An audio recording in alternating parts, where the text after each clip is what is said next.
ದೇವ ಬಿಸಲ ಸಿದ್ದೇಶ್ವರ ಈಗಲಾದರೂ ಶಾಂತವಾಯಿತೇನಪ್ಪ ನಿನ್ನ ಮನಸ್ಸು ಈಗಲಾದರೂ ಶಾಂತವಾಯಿತೆ ಬಡವರೆಂದರೆ ಬಂಡೆಯಗಳೆಂದು ತಿಳಿದು ಶ್ರೀಮಂತರ ಸಿರಿತನದ ಚಾಟಿಯ ಏಟು ನನ್ನ ಮಗನ ಮೈ ಮೇಲೆ ಕರಳು ಕೆತ್ತಿ ಹೋಯಿತಪ್ಪ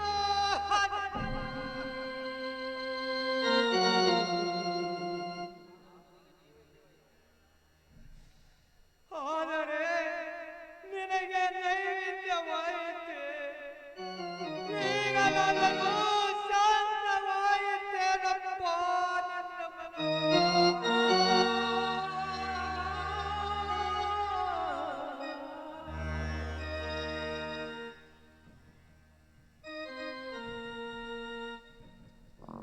ಅಪ್ಪ ಯಾವುದಕ್ಕೂ ಚಿಂತಿಸಿರಿ ನೋಡಿ ಎಲ್ಲವೂ ವಿಧಿಯಾಟ ತಗೊಳ್ಳಿ ಕಾಫಿ ಕುಡೀರಿ ಎಲ್ಲಿಯವರೆಗಮ್ಮ ವಿಧಿಯಾಟ ಹುಟ್ಟಿನಿಂದ ಶ್ರೀಮಂತರ ಮನೆಯ ಜೀವ ತುತ್ತು ಅನ್ನಕ್ಕಾಗಿ ಬಿಸಿಲನ್ನು ಲೆಕ್ಕಿಸದೆ ದುಡಿದು ದುಡಿದಿದ್ದಕ್ಕೆ ಕೊನೆಗೆ ಸಿಕ್ಕಿದ್ದು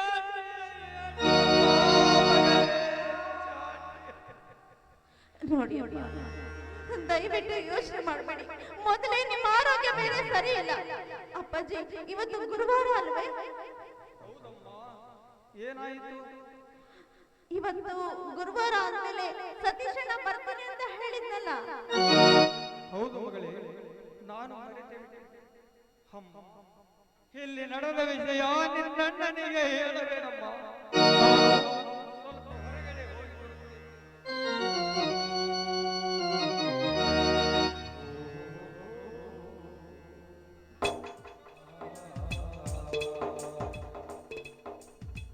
ನಮಸ್ಕಾರ ಸೌಕರ್ಯ ತಾವು ಈ ಬಡವನ ಮನೆಗೆ ಬಡವರು ಯಾರು ಶ್ರೀಮಂತರು ಯಾರು ಒಂದು ತಿಳಿಯದು ನನಗೆ ಶಿವಪ್ಪ ಬಡವರು ಮನುಷ್ಯರೇ ಶ್ರೀಮಂತರು ಮನುಷ್ಯರೇ ಎಲ್ಲರ ಮೈಯಲ್ಲಿ ಹರಿಯುವುದು ಒಂದೇ ರಕ್ತ ಶಿವಪ್ಪ ಈ ಜಗತ್ತಿನಲ್ಲಿ ಎಲ್ಲರೂ ಸರಿ ಸಮಾನರು ಶಿವಪ್ಪ ರೈತ ಕಷ್ಟಪಟ್ಟು ದುಡಿದು ಬೆವರು ಸುರಿಸಿದಾಗಲೇ ನಮ್ಮಂತವರು ಮೆರೆಯುವರು ಶ್ರೀಮಂತನಾಗಿ ನಿಮ್ಮಂತ ರೈತರು ಕಷ್ಟಪಟ್ಟು ದುಡಿದು ನಮ್ಮಂತವರಿಗೆ ಶ್ರೀಮಂತ ಎಂಬ ಪಟ್ಟಕ್ಕೆ ಕುಳ್ಳಿಸಿದವರು ಯಾರು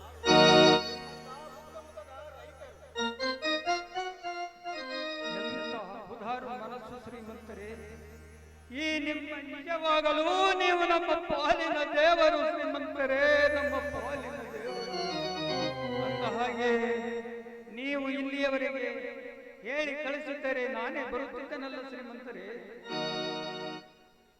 ನೋಡಿ ನೀವು ಹಿರಿಯರು ನಾವು ಕಿರಿಯರು ದೇವರು ಇದ್ದ ಸ್ಥಳಕ್ಕೆ ಭಕ್ತರು ಹೋಗುವರೇ ವಿನಃ ಭಕ್ತರು ಇದ್ದಲ್ಲಿ ದೇವರು ಬರಬಾರದು ಶ್ರೀಮಂತರೇ ನಿಮ್ಮ ಮಾತಿನ ಅರ್ಥ ಆಗಲಿಲ್ಲ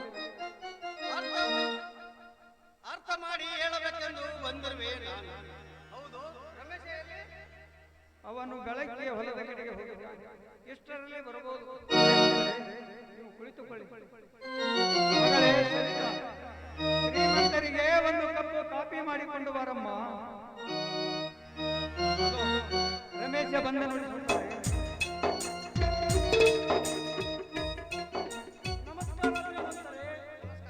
ಮುಂಜಾನೆ ಸಮಯದಲ್ಲಿ ಬಡವನ ಮನೆಗೆ ದೇವರು ಬಂದಂತಾಯಿತು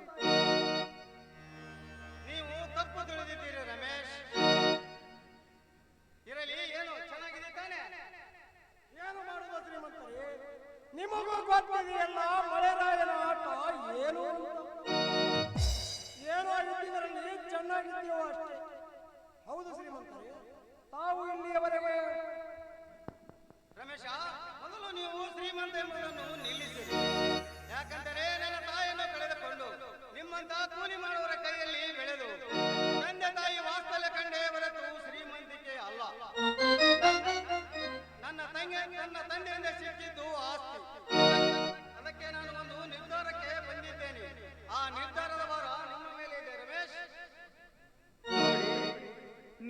ನಿನ್ನ ಮಗ ಇದ್ದಂತೆ.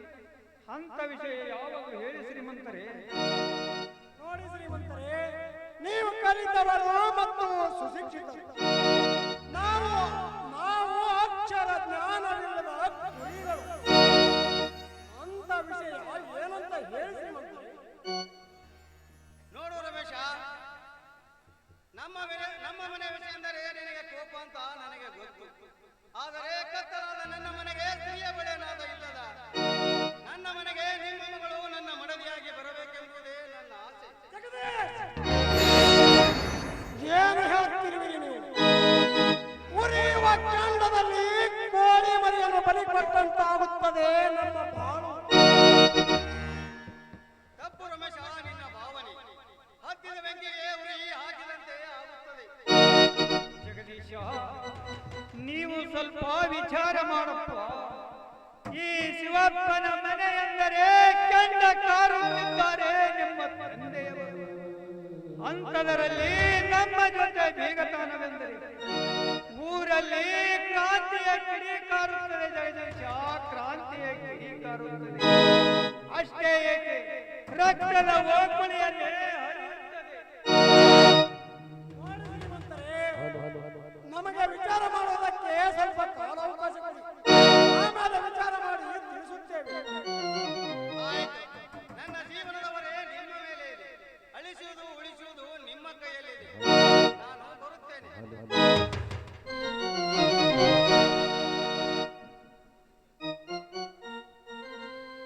ನೋಡಿರಿ ಏನಪ್ಪ ದೇವರ ಆಟ. ವಿಚಿತ್ರ ನಡೆದಿದೆ ಈ ಜಗದಲ್ಲಿ ಆಟ. ರಮೇಶ, ಇದಕ್ಕೆ ಸವಿತಾ ಒಪ್ಪುವಳೆ. ಆದರೆ ಆ ಶ್ರೀಮಂತರ ಮನೆತನಕ್ಕೆ ನಮ್ಮ ಮನೆಯ ದೀಪ ಬೆಳಗುವುದೇ? ಇರಲಿ, ವಿಚಾರ ಮಾಡಿದರಾಯ್ತು. ನಡೆಯಲಪ್ಪ. ಅಪ್ಪ, ಇವತ್ತು ತಮ್ಮ ಸತೀಶ ಬರುತ್ತೇನಂತ ಹೇಳಿದ. ಅದಕ್ಕೆ ಸ್ವಲ್ಪ ಹೊತ್ತು ಬಸ್ ಕಾದು ಬಂದು ಅವನೇನು ಇಷ್ಟರಲ್ಲಿ ಬರಬಹುದು. ಅವರು ಬಂದ ಮೇಲೆ ಎಲ್ಲರ ಜೊತೆ ಸೇರಿ ಊಟ ಮಾಡೋಣಪ್ಪ. ಇನ್ನು ಸ್ವಲ್ಪ ಕಾದು ನೋಡೋಣ.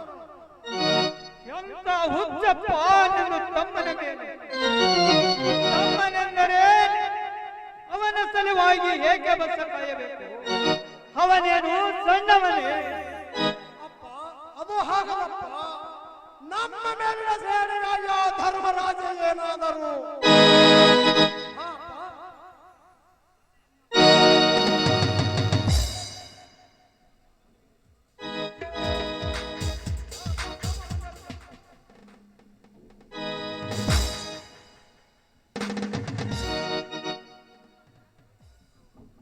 ಸತೀಶ, ನಿಂತುಕೋ.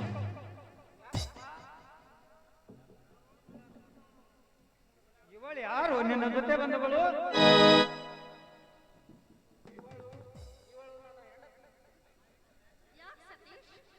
ಭಯ ನೇರವಾಗಿ ಹೇಳಿ, ನಾನು ನಿಮ್ಮ ಹೆಂಡತಿ ಅಂತ.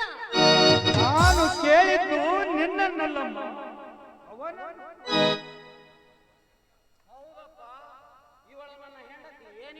ಸತೀಶ, ಏನು ಹೇಳ್ತೀರ ನೀನು?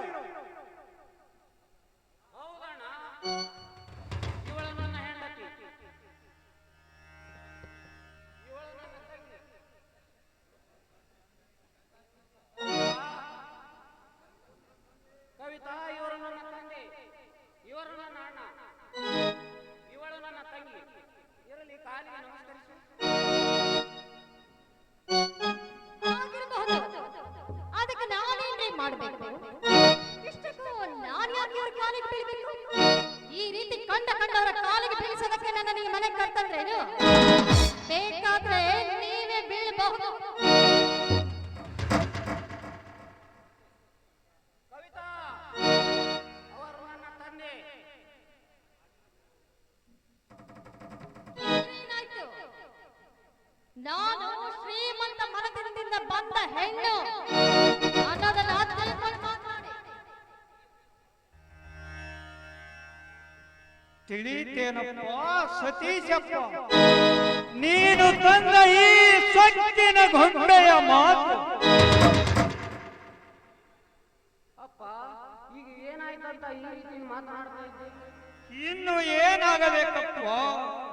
ಇಡೀ ಆಸ್ತಿ ಮನೆ ಮಾರಿ ಬಿಸಿಲನ್ನು ಲೆಕ್ಕಿಸದೆ ದಿನವಿಡೀ ದುಡಿದು ನಿನ್ನನ್ನು ಓದಿಸಿ ಕಲಿತು ಬುದ್ಧಿವಂತವನಾಗಿ ನಾಳೆ ಕಷ್ಟ ಕಾಲದಲ್ಲಿ ನಮಗೆ ಸಹಾಯವಾಗುತ್ತಾನೆ ಎಂದು. ಆದರೆ ನೀನು ಮಾಡಿದ್ದು ಏನೋ ಪಾಪಿ. ಬೀದಿಯಲ್ಲಿ ಬಣ್ಣ ಬಡಿದುಕೊಂಡು ಅಲೆದಾಡುವ ಬೀದಿ ಬಸವಿಯನ್ನು ಕೈ ಹಿಡಿದು ಈ ನಂದ ದೀಪವಾಗಿರುವ ಮನೆಗೆ ಸೊಕ್ಕಿನ ನಾಯಿಯನ್ನು ತಂದೆಯಲು ಸತೀಶ.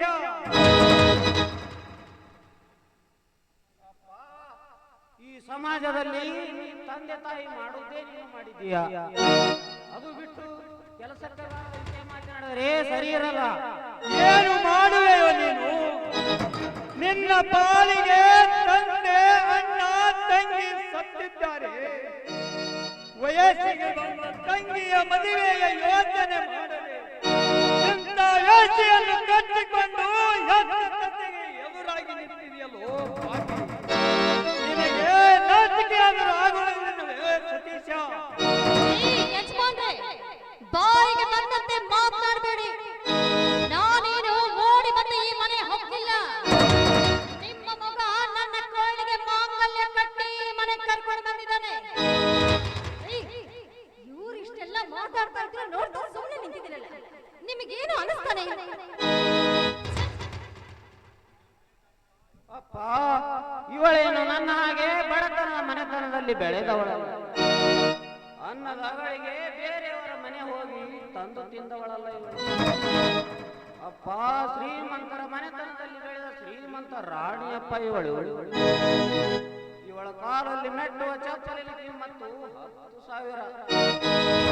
ಅದಕ್ಕೆ ಕಿಮ್ಮತ್ತಿಲ್ಲ ನೀನು ಮಾಡಿದ ಉಪಕಾರ. ಲೋ ಸತೀಶ, ಶ್ರೀಮಂತರ ಹೆಣ್ಣಿನ ಅಂದಕ್ಕೆ ಮರುಳಾದ ನಾಯಿ ನೀನು. ಹೌದು, ನಾನು ಇವಳ ಕಾಲಿನ ಎಕ್ಕಡಕ್ಕಿಂತ ಕೀಳು. ಹೊಟ್ಟೆಯ ಪಾಡಿಗಾಗಿ ಶ್ರೀಮಂತರ ಕಾಲಿನ ತಂದು ಹಾಕಿದ್ದು ಅನ್ನದಾಗಲೂ ನಿನ್ನ ದೇಹದಲ್ಲಿ ಇದೆಯೋ ಪಾಪಿ?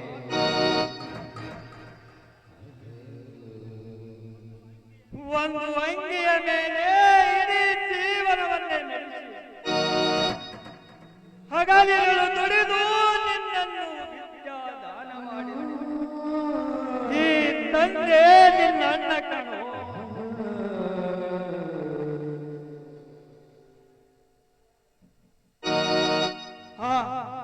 ಅವನ ಪ್ರೀತಿಯ ಮಿಗಿಲಾಗಿ ನಿನ್ನ ತಂಗಿ ನಿನ್ನ ಮೇಲೆ ಪ್ರಾಣವನ್ನು ಇಟ್ಟವಳನ್ನು ಮರೆತು ಹೋದೆಯ. ಅವಳಿಗೆ ಒಂದು ಮದುವೆ ಅಂತ ಮಾಡಿ ನೀನು ಯಾವನಾದರೂ ಕಟ್ಟಿಕೊಂಡು ಬಂದರೆ ನಾನೇನು ಕೇಳುತ್ತಿರಲಿಲ್ಲ ಸತೀಶ, ನಾನೇನು ಕೇಳುತ್ತಿರಲಿಲ್ಲ. ಅಪ್ಪ, ದುಃಖಿಸಬೇಡಿ. ಆದದ್ದು ಆಗಿ ಹೋಯ್ತು. ಸತೀಶ, ನೀನು ಒಳಗಡೆ ನಡೆಯಪ್ಪ. ಅಂದರೆ ಇವರ ಮಾತು ಇವಳ ಸುಖಕ್ಕಾಗಿ ನನ್ನ ಜೀವನವನ್ನೇ ಹಾಳು ಮಾಡಿಕೊಳ್ಳಲೆ. ಮಗಳನ್ನು ಹೆತ್ತಿರುವ ನಿಮಗೆ ಯತೆಯಿಲ್ಲ ನಿಂದ ಮೇಲೆ ನನಗಾವ ಯತೆ? ಸಾರ್ಥಕವಾಯಿತಪ್ಪ, ಸಾರ್ಥಕವಾಯಿತು. ಈ ನಿನ್ನ ಮಾತು ಕೇಳಿ ಈಗ ಅರಿವಾಯಿತು ಈ ಜನ್ಮಕ್ಕೆ ಮಕ್ಕಳೆಂದರೆ ಮುಳ್ಳಿನ ಬೇಲಿ. ಯಾಕಂದರೆ ನಿನ್ನ ತಾಯಿ ನಿನ್ನನ್ನು ಹೆತ್ತು ಪಾಲನೆ ಪೋಷಣೆ ಮಾಡಿದ್ದರೆ ನಿನಗೆ ಎದೆ ಇರುತ್ತಿತ್ತು. ಆದರೆ ಅಷ್ಟು ನಾನು ಮಾಡಲಿಲ್ಲವೇ? ನಿನ್ನ ಮಾತು ನಿಜವಪ್ಪ ಸತೀಶ, ನಿನ್ನ ಮಾತು ನಿಜ.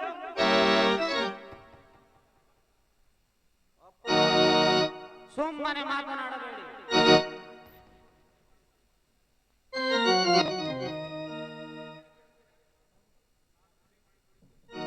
ನಿಮಗೆ ಆಗುವುದಿಲ್ಲವೆಂದರೆ ಹೇಳಿ, ನಾನು ಮದುವೆ ಮಾಡಿಕೊಡುತ್ತೇನೆ. ಸತೀಶ, ನೀನು ಹುಟ್ಟಿ ಈ ಭೂಮಿಗೆ ಬರುವ ಮುಂಚೆನೆ ನನಗೆ ಮೀಸೆ ಬಂದಿದೆ. ಮೊದಲು ಆ ನಿನ್ನ ಗರತಿ ಎಂಬ ಸತಿ ಶಿರೋಮಣಿಗೆ ಅವಳ ಇಚ್ಛೆಯ ಪ್ರಕಾರ ಅವಳ ಆಶೆಯನ್ನು ಪೂರೈಸು, ಆಮೇಲೆ ವಿಚಾರ ಮಾಡುವಂತೆ. ಏನಂತ ಮಾತನಾಡ್ತಾ ಇದೀಯಪ್ಪ ನೀವು? ಅವನು ನನ್ನ ತಮ್ಮ, ಏನೇ ತಿಳಿಯದೆ ತಪ್ಪು ಮಾಡಿದ್ದಾನೆ. ಇರಲಿ ಬಿಡಪ್ಪ, ಅದನ್ನೇಕೆ ದೊಡ್ಡ ವಿಷಯ ಮಾಡಬೇಕು? ರಮೇಶ, ಊರಿಗೆ ಊರೇ ಹತ್ತಿ ಉರಿಯುತ್ತಿದೆ. ಈ ಶಿವಪ್ಪನ ಮಕ್ಕಳೆಂದರೆ ಕ್ರಾಂತಿಯ ಕಿಡಿಗಳು. ಅಂತದರಲ್ಲಿ ಹುಲಿಯನ್ನು ತಿಳಿದಿತ್ತು, ಎಂದು ಇಲಿಯಾಯಿತಪ್ಪ, ಇಲಿಯಾಯಿತು. ಎಣ್ಣೆಯ ಜೊತೆ ತಿರುಗಿ ಆಕಳು ಹೇಸಿಕೆ ತಿಂದಂತಾಯಿತಪ್ಪ ರಮೇಶ, ಆಕಳು ಹೇಸಿಕೆ ತಿಂದಂತಾಯಿತು.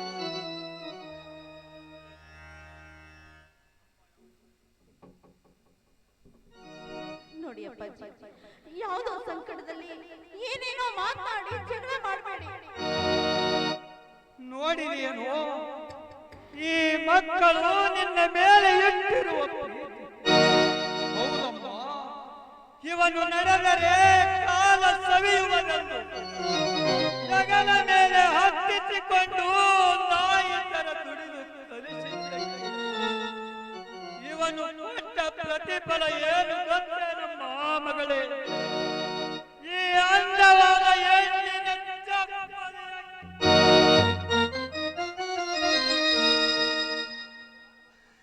ಚಪ್ಪಲಿಯ ಕೆಮ್ಮತ್ತಮ್ಮ, ಚಪ್ಪಲಿಯ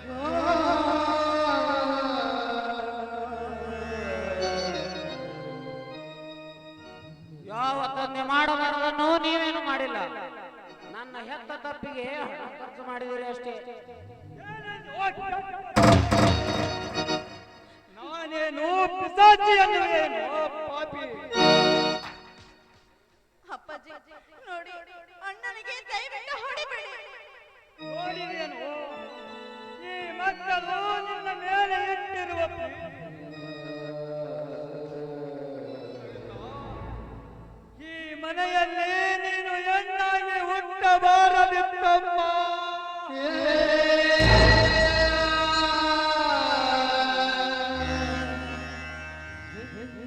ಅಮ್ಮ, ನಿನ್ನ ಮದುವೆಯ ಮಾಡದಂತ ದುರ್ಭಾಗ್ಯ ಪಾಪಿಯಮ್ಮ.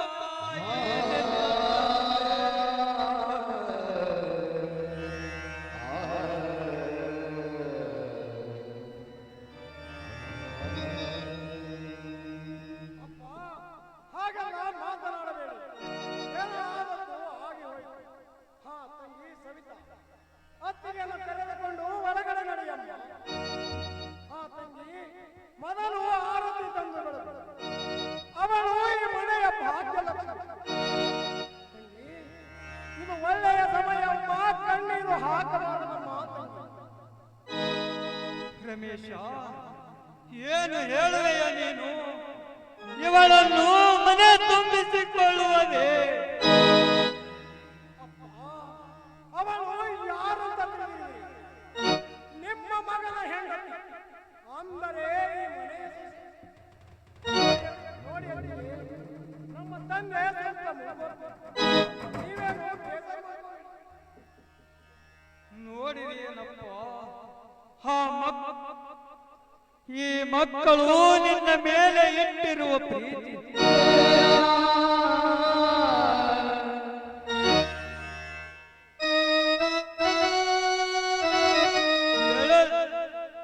ಬೆಳಲು ನಿಂತು ತಂಗಿ ಮದುವೆಯ ಯೋಚನೆ ಅರವಿಲ್ಲದೆ ಇಂಥ ವೇಷೆಯನ್ನು ಕಟ್ಟಿಕೊಂಡು ಬಂದಿದ್ದಾನೆ.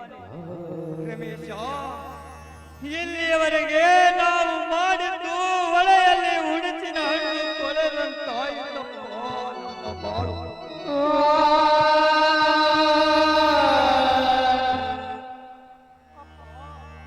ವ್ಯಥೆ ಪಡಬೇಡಿ ಅಪ್ಪ, ವ್ಯಥೆ ಪಟ್ಟರೆ ಪ್ರಯೋಜನವಿಲ್ಲ.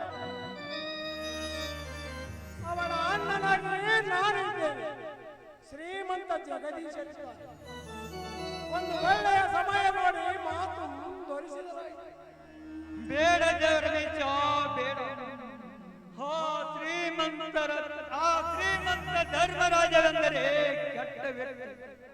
ನಾಳೆ ನಮ್ಮ ಮೇಲಿನ ಕೋಪಕ್ಕೆ ಅವಳಿಗೆ ಏನಾದರೂ ಮಾಡಿದರೆ ನಮ್ಮ ಗತಿ ಏನಪ್ಪ?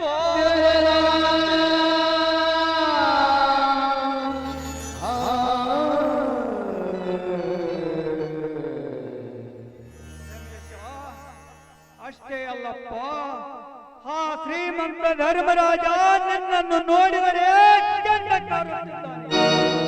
ನೀನು ಸ್ವಲ್ಪ ಹುಷಾರಾಗಿರುವುದೇ ಒಳ್ಳೆಯದು. ಅಪ್ಪ, ಇವನು ಧರ್ಮದ ದಾರಿಯಲ್ಲಿ ಬೆಳೆದ ಈ ಶಿವಪ್ಪನ ಮಗನಪ್ಪ.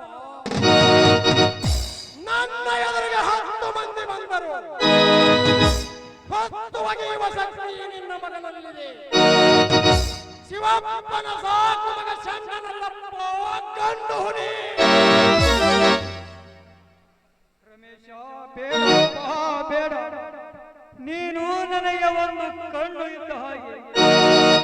ನಾಳೆ ವಿಷಯ ದೊಡ್ಡದಾದರೆ ಕ್ರಾಂತಿನೇ ಆಗುತ್ತದೆ ರಮೇಶ,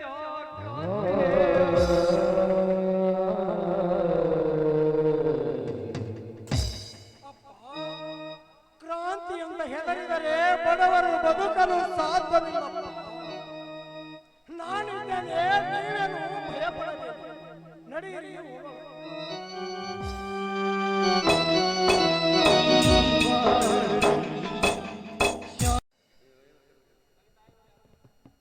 ಕವಿತಾ, ಇವ್ರು ಯಾರು ಗೊತ್ತಾ? ಪಾಪ ಅವಳಿಗೇನು ಗೊತ್ತು, ನೀನ್ ಹೇಳಿದಿರ್ತಾನೆ. ಕವಿತಾ, ಇವನು ನನ್ನ ಬಾಲ್ಯದ ಸ್ನೇಹಿತ, ಮೇಲಾಗಿ ಬೆಸ್ಟ್ ಫ್ರೆಂಡ್ ಧನರಾಜ್ ಅಂತ. Thank you.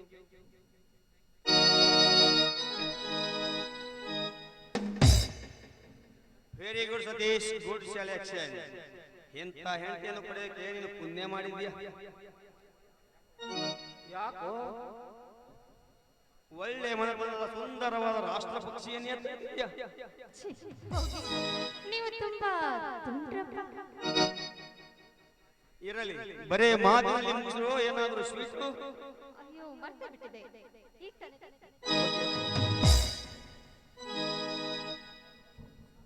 ನಿನ್ನ ಸೌಂದರ್ಯಕ್ಕೆ ಅನುರಾಗಕ್ಕೆ ದಾಸೋನು ಹೋದೆನಲ್ಲಿ ಪ್ರೇಯಸಿ.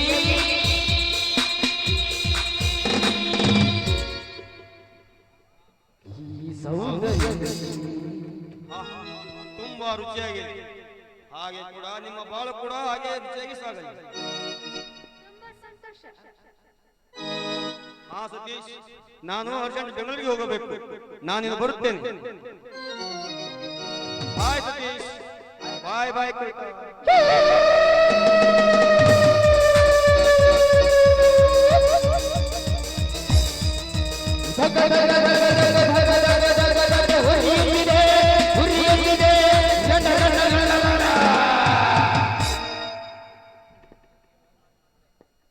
ಕವಿತಾ, ಬೇಸರದ ಆಸೆಗೆ ನಿನ್ನ ಮಧುರ ಕಂಠದಿಂದ ಒಂದು ಹಾಡು.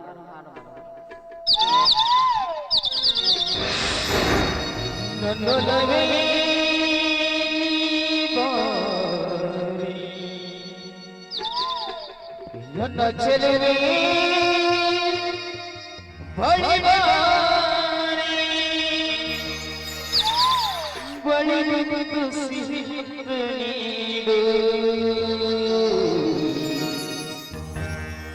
ಸಿಹಿ ಮುದ್ದಿನ ಕಾಣಿಕೆ ನೀ ಬಾರಿ ನನ್ನ ಸನಿಹಗೆ, ಸಿಹಿ ಮುದ್ದಿನ ಕಾಣಿಕೆ ನೀ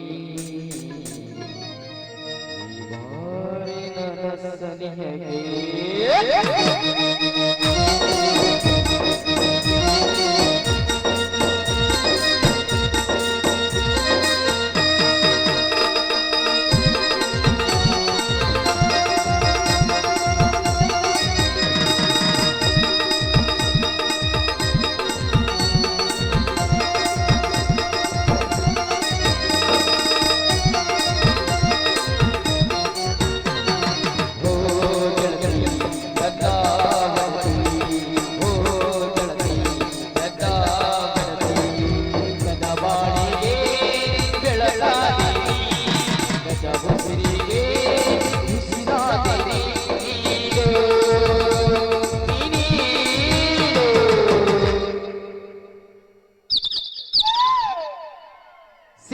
ಮುದಿನ ಕಾಣಿಕೆ ನೀ ಬಾರೆ ನನ್ನ ಸನಿಹಕ್ಕೆ ಸಿಹಿ ಮುದಿನ ಕಾಣಿಕೆ ನೀ ಬಾರೆ ನನ್ನ ಸನಿಹಕ್ಕೆ